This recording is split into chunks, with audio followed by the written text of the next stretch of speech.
अगर आपने मुझे मार दिया, तू कौन है मुझे बोलने वाला? तो कौन है भाई? मैं मतलब मुझसे सुनने के लिए आया, मुझे बोल रहा है ठीक तरह बैठ, ठीक तरह अपने आप को ये कर। अरे मैं नहीं बैठ रहा यार, कर ले जो करना है, रिकॉर्डिंग करनी है कर, नहीं करना मत कर।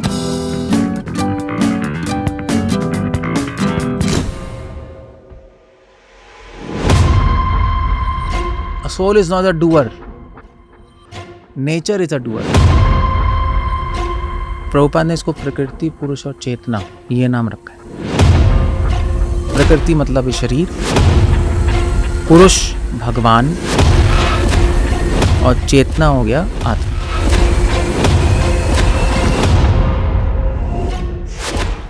हाय, वेलकम टू केसी टॉक्स। आज हम सबसे कॉम्प्लिकेटेड चैप्टर, और नाम भी बड़ा कॉम्प्लेक्स सा नाम है, जिसका नाम है क्षेत्र क्षेत्रज्ञ विभाग योगा, चैप्टर नंबर 13 भगवद गीता। इसके बारे में जानते हैं। हरे कृष्ण। बड़ा कॉम्प्लेक्स नाम है ये, और नाम समझ में भी नहीं आया मुझे। क्षेत्र क्षेत्रज्ञ विभाग योगा, इसका क्या संधि विच्छेदन है और क्या इसका? कुछ नहीं है। प्रकृति, प्रभुपाद ने इसको प्रकृति, पुरुष और चेतना ये नाम रखा है। वैसे क्षेत्र क्षेत्रज्ञ विभाग, इसका क्या मतलब है? इसका मतलब यही है, क्षेत्र है कि जो जगह जहाँ पे हम रह रहे हैं, सो वो हमारा शरीर ही है। घर से पहले शरीर है नहीं। और क्षेत्रज्ञ शरीर को जानने वाला, वो हम है। और परमात्मा है।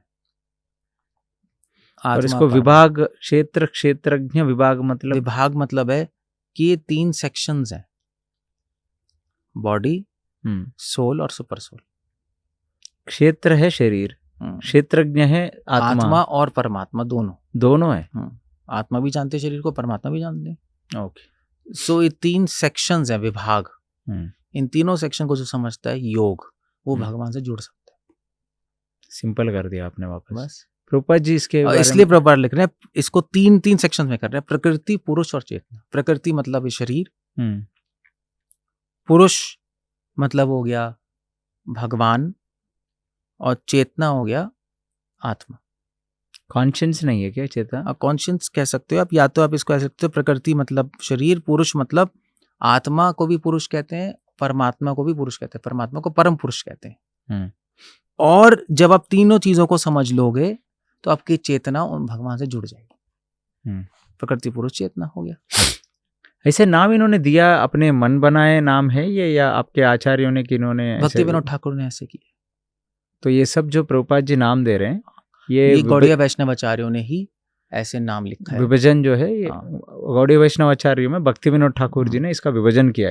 इसको ऐसे सिंपल करके लिख दिया कि तो इसको लेके दे रहे हैं।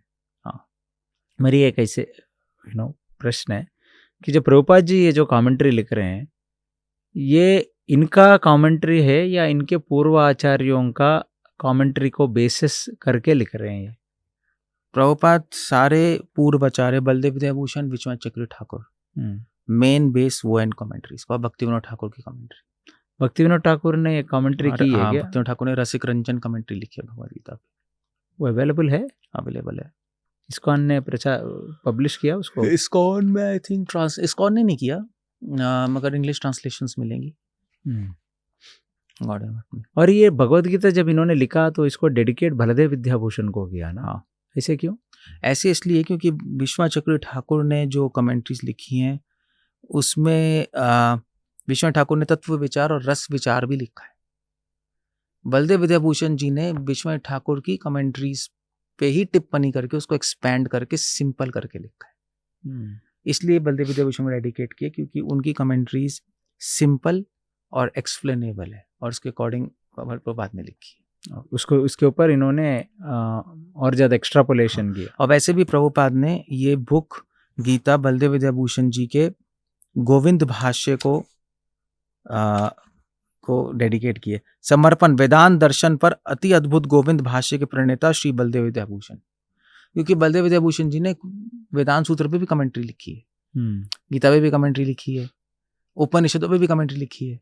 तो बलदेव विद्याभूषण हमारे ऐसे आचार्य हैं, गौड़ीय वैष्णव आचार्य, जिन्होंने हमारी संप्रदाय परंपरा को एक ऑथेंटिसिटी दी है। क्योंकि जो 3 चीज़ें हैं जिसको बोलते हैं, क्या बोलते हैं तीनों को, वेदांत सूत्र, गीता और उपनिषद, प्रस्थान त्रय। हम्म, तो प्रस्थान त्रय पे जो परंपरा संप्रदाय कमेंट्री लिखती है उसको प्रामाणिक माना जाता है। हम्म, बलदेव विद्याभूषण जी ने वो कंट्रीब्यूशन की है। ओके, तो उनको डेडिकेट किया इसलिए। डेडिकेट की।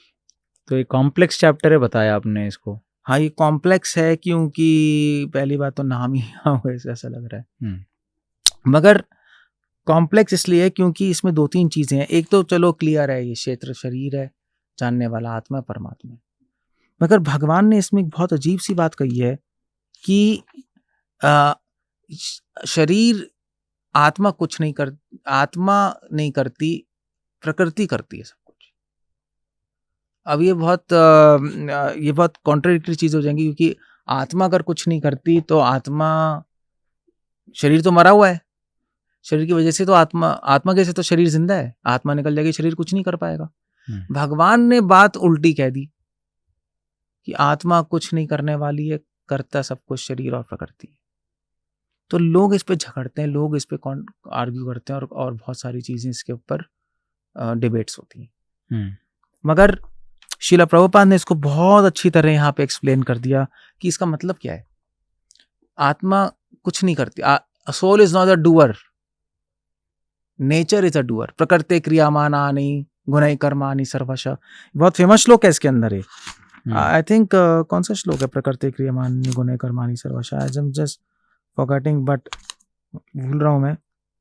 मगर वो उसमें लिखा है कि प्रकृति सब कुछ करने वाली है, आत्मा कुछ नहीं करती। अब बताओ अब कैसे होगा। तो इसका एक्सप्लेनेशन फिर बलदेव विद्याभूषण प्रभुपाद जी दे रहे हैं उनके अकॉर्डिंग कि आत्मा कुछ नहीं करती मतलब आत्मा को इस संसार की चीजों में इंटरेस्ट नहीं है,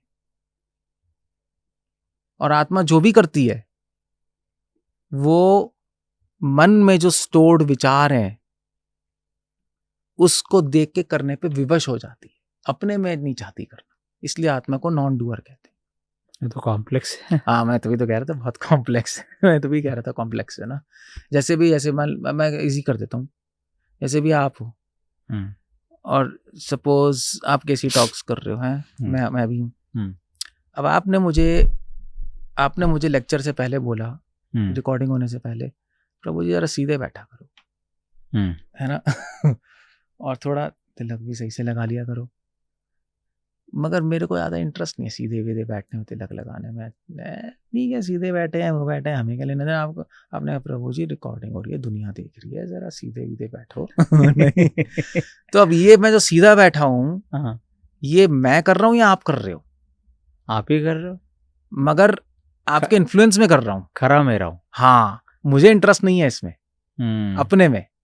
ऐसे ही आत्मा और प्रकृति, तो आत्मा को कोई इंटरेस्ट नहीं है, कोई इंटरेस्ट नहीं है। ये जितने भी चीजें हो रही है कोई इंटरेस्ट नहीं। आत्मा का केवल एक इंटरेस्ट है, भगवान की गुणगान करना, सेवा करना। बाकी चीजें जो सब कर रही हैं, सब दूसरे के प्रेशर में, इन्फ्लुएंस में, इच्छाओं तो प्रकृति करा रही है, प्रकृति करा रही है, इस तरह से समझा जाता है।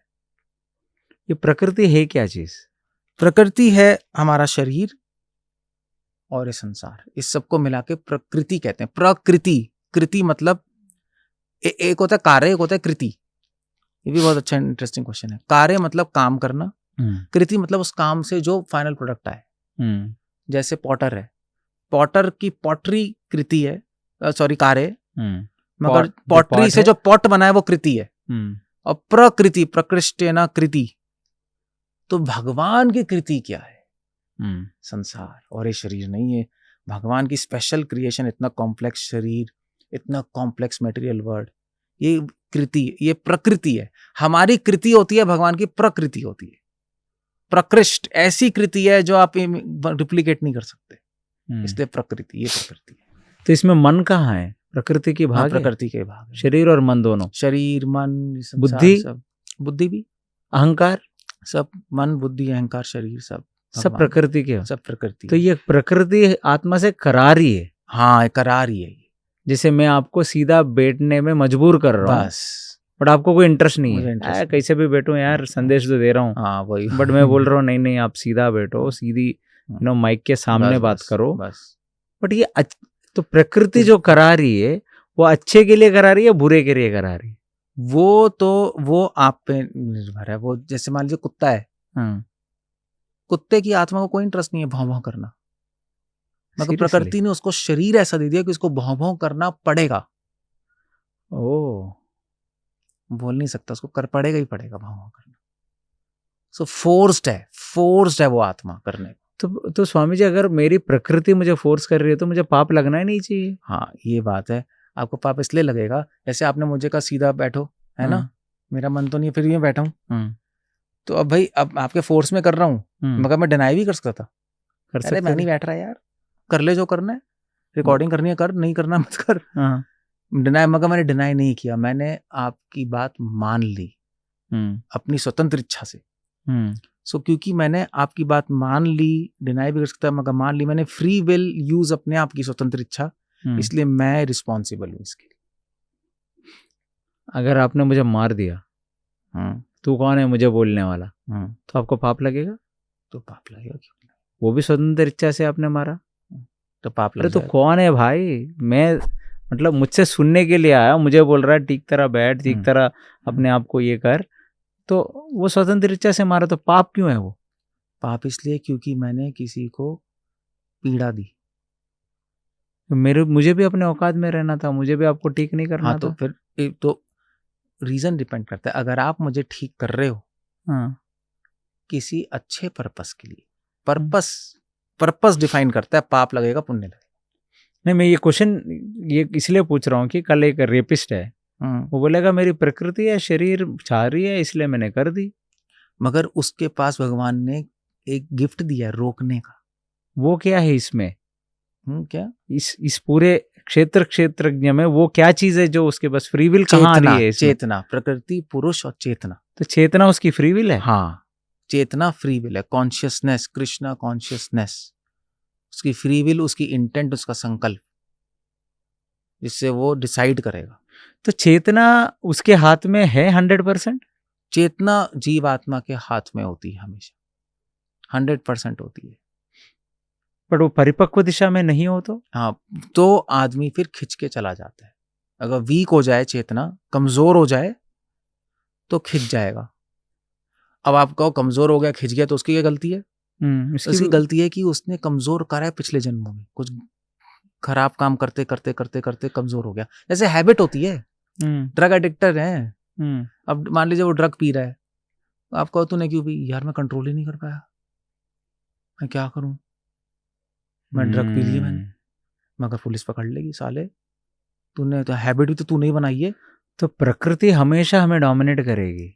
हाँ, प्रकृति डोमिनेट करेगी अगर आप डोमिनेट होने दोगे। काफी कॉम्प्लेक्स है ये सिनेरियो। मतलब इसमें श्लोकों में क्या होता है ये, वैसे ये अध्याय में श्लोकों में यही है जो मैं बता रहा हूँ। तभी मैं संस्कृत में नहीं जा रहा, क्योंकि ये थोड़ा कॉम्प्लेक्स है। मगर आप देखो, ये सिंपल है वैसे। मान लीजिए हस्बैंड वाइफ हैं, ये तो एग्जाम्पल सही है। अगर हस्बैंड थोड़ा झुकेगा तो वाइफ डोमिनेट करना शुरू कर देगी, है ना? ये तो काफी कंट्रोवर्शियल पॉइंट है ये। मगर होता है, लोग आर्ग्यू करेंगे, मगर मैं तो वही पिक्चरों में देखा है वैसा कभी कभी हो भी जाता है। अगर वाइफ झुकेगी तो हस्बैंड डोमिनेट करने लगेगा, मतलब जो तो भी किसको झुकना चाहिए इसमें, वाइफ को या तो हस्बैंड को? वो इशू अलग है। मगर मैं कह रहा हूँ, अगर आप डोमिनेट होने दोगे तो दूसरा बंदा डोमिनेट करता है, करेगा, संसार का रूल ही है। तो ऐसी अगर प्रकृति के आप नीचे झुकोगे, उसकी बात मानते फोर्स होकर करते रहोगे, तो हैबिट बन जाएगी, आपकी चेतना वीक हो जाएगी, फिर आप बह जाओ। फर्स्ट ऑफ ऑल ये मैं नहीं कर रहा हूँ, मुझे प्रकृति करा रही है, ये समझना ही बहुत बड़ी ये पॉइंट है स्वामी जी। ये समझना अपने में बहुत बड़ा तो ये तो इस अध्याय तक मुझे कुछ समझ नहीं आया कि मैं अपने आप में, जब तुम कौन हो, तो बहुत सारे लोग बोलते हैं मैं आत्मा हूँ, यहाँ तक ये भी कुछ किसी को समझ में नहीं आया कि वो आत्मा कैसे है। अब ये समझना कि मेरे हर कार्य प्रकृति मुझे मजबूर कर रही है कराने के लिए, ये डिफरेंशिएशन कैसे लेके आएगा एक आदमी अपने कॉन्शियस से? तभी तो 13 चैप्टर है, फर्स्ट 12 चैप्टर्स पढ़ने पड़ेंगे प्रैक्टिस करने, तब यहाँ पहुंचेगा। इसलिए 13 चैप्टर से ज्ञान योग शुरू होता है। आपका मेरे से भगवद गीता बात करना, ये पॉडकास्ट करना, आपकी प्रकृति करा रही है या आप कर रहे हो? ये तो भगवान करा। ये कैसे हो गए? क्योंकि कोई भी स्पिरिचुअल काम भगवान की प्रेरणा से होता है। प्रकृति की प्रेरणा से नहीं तो मैं ये पॉडकास्ट कर रहा हूँ, हाँ। ये किसके, ये प्रकृति ये मेरी भी- करा रही है, भगवान ये करा भी रहा है? भगवत प्रेरणा होती तो कुछ चीजों में भगवान क्यों इंटरफेयर करते हैं? है। भगवान कुछ चीज़ों में थोड़ा ना, जब उनका काम होगा तो इंटरफेयर करेंगे। अपने काम में तो सभी करते हैं इंटरफेयर, उन्हीं का तो काम नहीं, ये आप मुझे मनाने के लिए बोल रहे हो या सच में ऐसे होता है? सच में हर आध्यात्मिक काम भगवान का ही काम है ना, उनका ही बिजनेस है ना, वो अपना बिजनेस तो करेंगे ही वो। बाकी जो अपना अपना जो कर रहा है अभी वो प्रकृति मैं प्रेरणा अपने की- बीवी बच्चों के लिए पैसे कमा रहा हूँ, वो तो ये कौन प्रकृति करा रहा है? प्रकृति। भगवान करा रहा है। भगवान को क्या इंटरेस्ट है? मुझे बीवी बच्चे दिए हैं उन्होंने, ये जो बच्चे दिए हैं उन्होंने वो ही पालन पोषण करना। मगर वो आपको संभालना है उनको। मैंने कभी एक मुसलमान से एक क्वेश्चन पूछा था कि तेरे कितने बच्चे हैं? उसने बोला 14 बच्चे हैं। हाँ। 14 बच्चे कैसे हैं भाई? बोला भगवान ने दिया, अल्लाह ने दिया, हमने ले ली। भगवान तो सभी आपको पता है ये? हाँ, पता है मुझे। हाँ, हाँ, उनका हाँ, मेन मत है ये, मेन मत है, मुझे पता है। क्योंकि ऐसे ही। वो कोई कॉन्ट्रासेप्टिव्स यूज नहीं करेंगे, ये सब करना पाप है। हाँ। तो भगवान दे रहे हैं, तो जब भगवान दे रहे हैं तो अगर 14 बच्चे को भगवान दिया है तो उनका पालन पोषण करने के लिए भी भगवान ही देगा। ये भगवान तो सब कुछ ही दे रहे हैं। हाँ, सनलाइट भी दे रहे हैं, हवा भी दे रहे हैं, पानी सब कुछ दे रहे हैं। हम्म, मगर जब हम ये सारी चीजें भगवान की सेवा में लगाएंगे तो वो भगवान का काम होगा। उसमें भगवान पर्सनली करते हैं काम, उसको कहते हैं भक्ति, है ना। मगर अगर भगवान तो सभी दे रहे हैं, मगर आप अपनी सर्विस में लगा रहे हो, भगवान की सर्विस में नहीं, तो भगवान का काम नहीं हुआ। फिर आप संभालो चीजों। डिफरेंस यहाँ पर ये है, जैसे मान लीजिए स्टूडियो है, पॉडकास्ट कर रहे हैं। मेरी एक सीधा क्वेश्चन है, अब वो 14 बच्चों को पैदा किया अगर मुसलमान, उसने सारे अल्लाह के लिए किया तो ये भक्ति योग हो गया? अगर उसने सेवा के लिए किया, ये सोच के कि मैं भगवान की सर्विस के लिए ये जीव आत्माओं को लेके आ रहा हूँ, उनकी सेवा, तो भगवान का काम हो गया। तो भक्ति होगा है वो, तो भक्ति है, भक्ति का पार्ट है वो। तो उसमें वो ईसाई हो, मुसलमान हो, उससे सिख फर्क हो, नहीं कुछ पड़ता। फर्क नहीं पड़ता। अगर उसको अपने भगवान, अल्लाह, जो what ever it is, concept clear है, भगवान का कॉन्सेप्ट क्लियर है, भगवान कौन है, जैसे कुरान के हिसाब से अल्लाह है द ग्रेट, अलो रहमान है, नहीं, और वो सोच रहा है भगवान की सेवा के लिए जीव आत्मा आएंगी, उनकी सेवा होगी, तो ठीक है, कोई प्रॉब्लम नहीं, वो भक्ति है। तो इसका मतलब भगवत गीता के प्रिंसिपल आप सिर्फ एक यूनिवर्सली एप्लीकेबल है। ये सिर्फ हिंदू धर्म के लिए नहीं है, ये हिंदू के लिए किताब है ही नहीं, हिंदू वर्ड ही नहीं है भगवत गीता में। भगवत गीता सनातन धर्म है। तो एक मुसलमान भगवत गीता का प्रिंसिपल को आचरण करके भगवान प्राप्ति करा सकते हैं। 1+1 2 किसके लिए होता है? सबके लिए होता है। तो बस गीता भी सभी के लिए। वाह, सुपर बताया स्वामी जी आपने। तो इसका मतलब एक मुसलमान, एक ईसाई, एक सिख, सब लोग भगवत गीता का प्रिंसिपल का पालन करते हुए वो भगवान तक पहुंच सकते हैं। बस ये मैनुअल ऑफ लाइफ है। मैनुअल ऑफ लाइफ, बड़ा अच्छा वर्ड बताया आपने। बस खत्म हो गया। तो स्वामी जी, तो इस अध्याय में हमको श्लोकों में नहीं जाएंगे क्या? सारे इस अध्याय में नहीं, इस अध्याय में 1-2 श्लोक बहुत इंपॉर्टेंट है, और एक श्लोक तो मुझे पर्सनली बहुत ये श्लोक आ गया 30वां श्लोक 13वें अध्याय का, जिसमें हम चर्चा कर रहे हैं। प्रकृते एव च कर्माणि क्रियमाणानि सर्वशः यः पश्यति तथात्मानम् अकर्तारं स पश्यति। जो ये देखता है कि सारे कार्य शरीर द्वारा संपन्न किए जाते हैं, जिसकी उत्पत्ति प्रकृति से हुई है, तो देखता है कि आत्मा कुछ भी नहीं करता, वह यथार्थ में देखता है। वो क्या? वह सही रियलिटी देख रहा है। आत्मा कुछ नहीं करता। अब इसका अंडरस्टैंडिंग ये कि आत्मा को किसी चीज में इंटरेस्ट नहीं है, प्रकृति के फोर्स में वो करता रहता है। इसका मतलब ये है, अदरवाइज इसका मतलब ऊटपटांग निकलेगा। इसी तरह सारे आचार्य कमेंट कर रहे हैं, रुचि से, इंटरेस्ट से डिफाइन कर रहे हैं, है ना। एक श्लोक और दूसरा श्लोक जो बहुत इंपॉर्टेंट है इस अध्याय में, वह उपदृष्टानुमंता च 23rd। तो भी इस शरीर में एक अन्य दिव्य भोक्ता है। भगवान कह रहे हैं आत्मा के सिवाय एक और इस शरीर में है, जो ईश्वर है, परमात्मा है, साक्षी है, अनुमति देने वाला है। उपदृष्टा अनुमंता। तो अगर हम करना चाहते हैं तो भगवान अनुमति देंगे, अगर करना तो अनुमति देंगे, सैंक्शनर है। इसलिए ये बताते हैं क्या कि एक मतलब ईश्वर के अनुग्रह के बिना एक चींटी एक भी हाँ, एक चींटी भी हिल नहीं सकती। हाँ, तो ये अनुमति देने वाले हैं। सैंक्शनर है, हाँ, रिस्पॉन्सिबल। आप अगर खून करना आते हो, भगवान अनुमति दे देंगे। मेरी एक अंडरस्टैंडिंग मैं बता रहा हूँ, मतलब प्रकृति मुझे फोर्स कर रही है ये काम करो। मेरे में एक चेतना है कि मैं चुन सकता हूं कि वो करूं या ना करूं, बट मेरी को जो करना है, मुझे वो प्रेरणा आई कि मुझे करना है ये काम, तो वो अनुमति भगवान देंगे तो मैं करूंगा। ऐसा है क्या? ये अंडरस्टैंडिंग ठीक है? हाँ, मैं यहाँ से वृंदावन जाना चाहता हूँ, ये मेरी प्रकृति ने मुझे कहा। मैंने सोचा यार वृंदावन जाना अच्छी बात है, ठीक है मान लेते हैं। तो मैंने माना, तो भगवान ने उसको इजाजत दे दी, तो आप जा सकते तो हो। अभी जा सकता है। ऐसे this is the principle how it works. This is the principle. अगर भगवान इजाजत नहीं देंगे तो आप कितनी कोशिश कर लो पहुंच नहीं पाओगे। इस दृष्टिकोण से मुझे देखना है। हाँ, तो प्रकृति मुझे बोल रही है दारू पी के बहुत दिन हो गया भाई, अब थोड़ा पी ले, 1 महीना हो गया। तो मैं बोलूँगा कि नहीं, मैंने वादा किया कि ज़िंदगी भर नहीं पीऊँगा मैं, बट मुझे प्रकृति मतलब मानी एक तरीके से बोल रहे यार एक बार अभी पी ले, तेरे दोस्त आ रहे।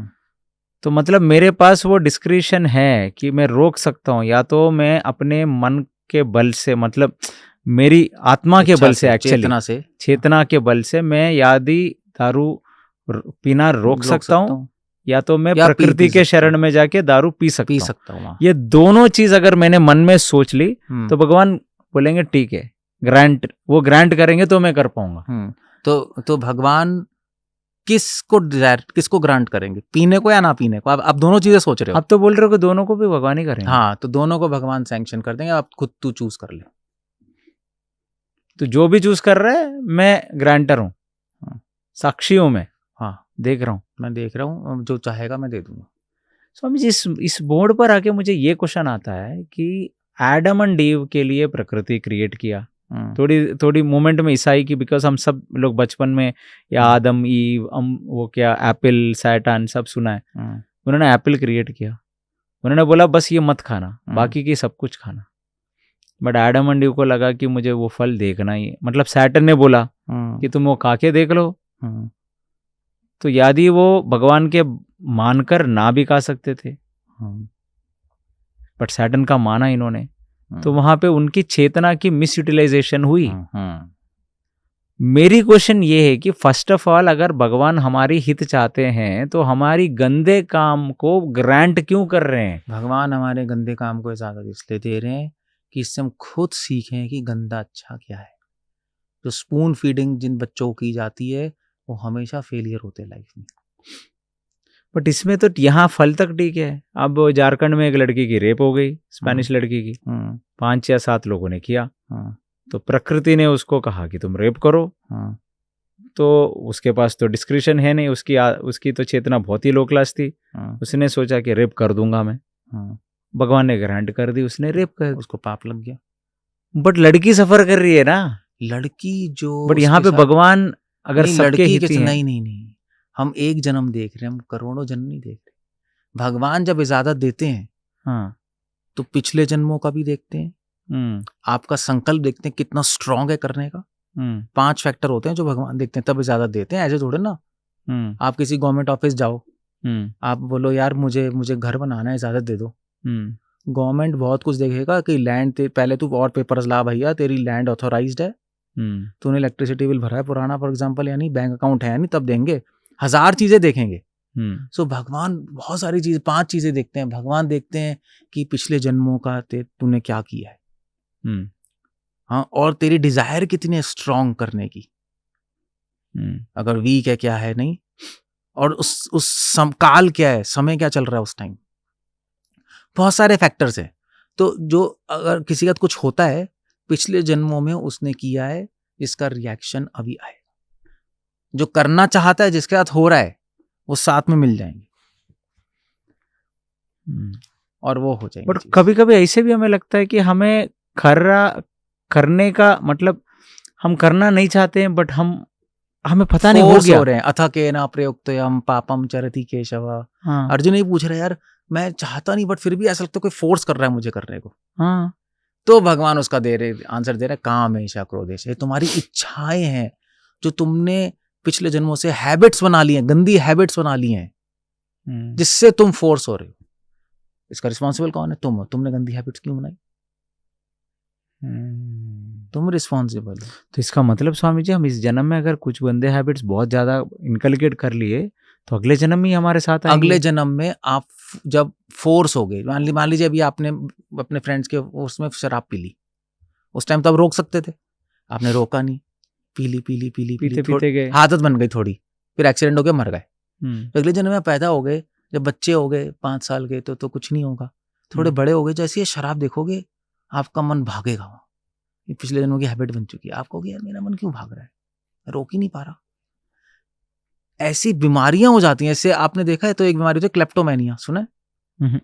क्लेप्टोमेनिया होता है कि मिलियनर्स होते हैं मगर चोरी करने की हैबिट होती है। हाँ, वो सादेव प्रभु बता रहे थे कि एक मानिक है वो चोरी का, हाँ, एक साइकियाट्रिक डिसऑर्डर है ये। तो बहुत अमीर होगा फिर भी मॉल में जाके उठा के ले जाएगा, क्योंकि पिछले जन्मों में काफी किया होगा। हाँ, चोरी किया इसलिए हैबिट लगी पड़ी है। ये तो बहुत लॉजिक लग रहा है मुझे, ये बात हैबिट है, नहीं छूटेगी।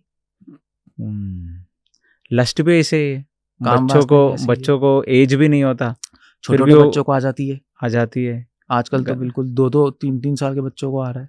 नहीं इतने कम में नहीं आ रहा। नहीं, मैंने खुद देखा है। एक फ्रेंड वो खुद ही कह रहा था 3 साल की उम्र से वो उसको आ गया था। लोग उसको समझ आ रहा था क्या चल रहा है। तो अब इसका मतलब पिछले जन्म में बहुत ज्यादा वो इन्वॉल्व होगी आत्मा, जो इमीडिएटली उसके दिमाग में आ गई चीजें। बहुत कॉम्प्लिकेटेड है स्वामी जी सब। तो फाइनली इसमें टेक अवे क्या है, इस पूरे अध्याय का निष्कर्ष क्या है? इस पूरे अध्याय का निष्कर्ष लास्ट श्लोक में भगवान बता रहे हैं। अब ये जो आपने क्वेश्चन पूछे अच्छे क्वेश्चन, ये सारे क्वेश्चन इसी में डेल्ट हैं जो भी नॉर्मल आदमी पूछता है। लास्ट में कह रहे हैं जो क्षेत्रज्ञोर एवं अंतरम ज्ञान चक्षुषा, जो लोग ज्ञान के चक्षुओं से, ज्ञान की आंखों से इस क्षेत्र और क्षेत्रज्ञ को समझता है, सारे मैकेनिज्म को जो हमने डिस्कस किया है क्वेश्चंस, और देखता है भव बंधन से मुक्ति की विधि को भी जानता है, और समझता है कि अगर मैं इसको समझ लूंगा पूरा, अगर हम समझ जाएंगे तो उन्हें परम लक्ष्य की प्राप्ति होती है, उसको मोक्ष मिलेगा और भगवान की प्राप्ति हो जाएगी। इसका मतलब मोक्ष मिलेगा ये गारंटी दे रहे हैं, ये ज्ञान से तुम क्षेत्र और क्षेत्रज्ञ को देख सकते हो, ज्ञान के चक्षु से। हाँ, नॉलेज से आप देख सकते हो।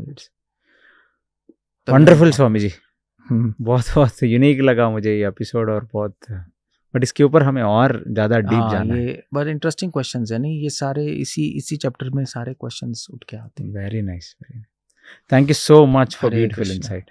हरे हरे कृष्णा।